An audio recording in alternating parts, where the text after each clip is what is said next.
Welcome to this series on fighting disinformation, developing your news media literacy skills. My name is Robert Berkman, and I am a professor at the School of Media Studies here at the New School for Social Engagement. In this initial introductory video, we're going to lay out the groundwork for this series, lay out some definitions, describe why media literacy is so important, and what will be covered in each of the videos in the series. So, let's get started. When beginning any sort of endeavor like this, it's always very important to get our definition straight. So let's talk about the various flavors, we might say, of media literacy. There's news literacy, which is really understanding, making sense of the news that we get every day online.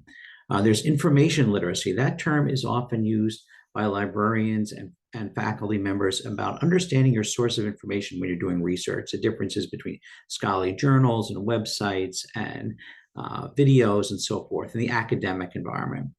Digital literacy is all about how to unpack and analyze all the characteristics that are embedded in digital information, where it comes from and how it works. Media literacy is kind of the umbrella that covers media sources, but everything else here as well. And here's a good definition by the National Association of Media Literacy Education. It's the ability to access, analyze, evaluate, create, and act using all forms of communication. There's some other key terms that are worth talking about as well when we get into this topic. Fake news is a term you may have heard some years ago. It's really kind of fallen out of favor. It's lost a lot of its meaning. Misinformation is just information that's not accurate, information that's wrong. We certainly come across a lot of that everywhere these days. But disinformation is something more powerful, more dangerous. It's information that's intentionally been created to fool you. And if it's been created to actually harm you in some way, then it's often called weaponized information. And then, of course, we have propaganda, which is information designed to persuade you to believe something. We all live in propaganda. There's even positive propaganda, public health service announcements, for example. But the problem is when propaganda is disguised or hidden as just regular news. Now, of course, this is not a new problem. However, there are a variety of new forces today that have really made this much worse. Social media, of course, where anybody could just post whatever they want, is a factor, as well as algorithms that provide us with the information that we just have already clicked on and see more of, creating this so-called filter bubble. There's political polarization, of course. There's also conspiracy theories that are out there, and all of this together creates a kind of a public health hazard, which really can cause harms to yourself and others. So really in a new world, even though bad information, of course, is not a new topic, but what we're dealing with right now really is new. So it may be obvious as to say why it's good to be media literate, but let me identify three critical areas where I think we can really drill down on. First is just your practical and personal aspect.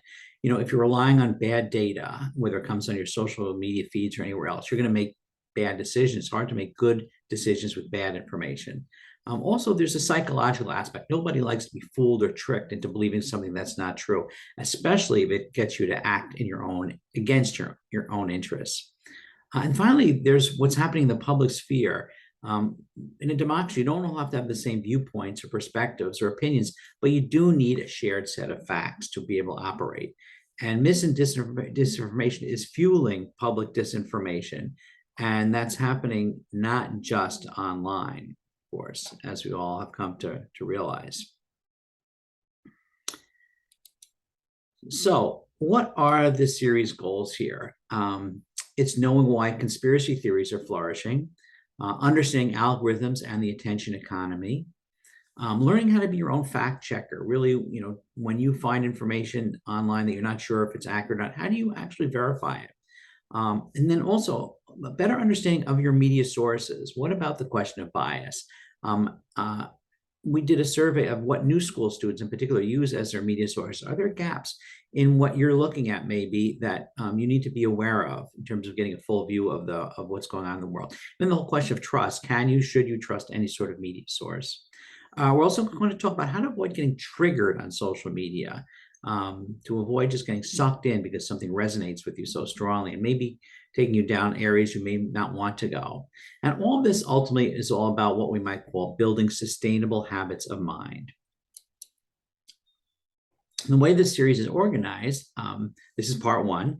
Part two will be an interview with a professor all about online conspiracy theories, who's an expert on that. Part three is also another interview with another expert who heads a disinformation project at Simon Fraser University in British Columbia and is an expert on algorithms, how they work and how they play into this whole issue.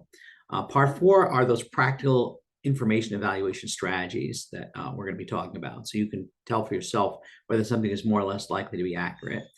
Part five is a look just at media, all about that bias and trust.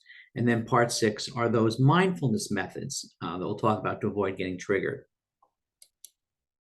So next up, part two is our interview with Professor Matthew Hanna of Purdue University. And he's going to really unpack for us what's going on with QAnon and other conspiracy theories online that are huge sources of disinformation.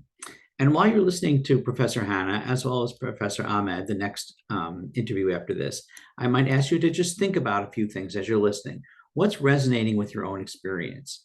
Do you see any signs where you're being manipulated based on what you're learning from the professors? And similarly, can you tell when you're feeling quite kind of hooked and hard to get out of a site? And think also about the role of our economic system in this whole problem. All right, so this is part one. Let's get started to part two with our interview. We'll begin our series now.